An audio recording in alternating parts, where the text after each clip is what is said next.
याजूज मजूज कौन थे और ये कहाँ से आए थे? चलिए जानते हैं। अल्लाह ने कुरान पाक में सूरत कहफ में याजूज मजूज का जिक्र किया है।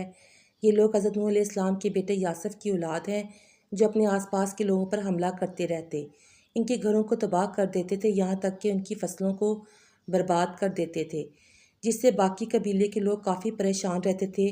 जब जुल्म से ये लोगों को काफ़ी परेशान करने लगे तो हज़रत जुल्करनैन ने एक लोहे की मजबूत दीवार इनके बीच बना दी और याजूज मजूज को क़यामत के नज़दीक तक इस दीवार के पीछे कैद कर दिया।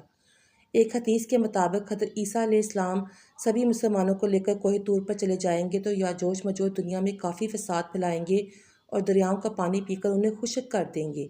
फिर अल्लाह ताला याजूज मजूज की गर्दनों में एक ऐसा कीड़ा पैदा कर देगा जिससे ये लोग हलाक हो जाएंगे, और इसके बाद एक ज़ोरदार बारिश होगी जिससे सारी दुनिया से याजूज मजूज का सफाया हो जाएगा।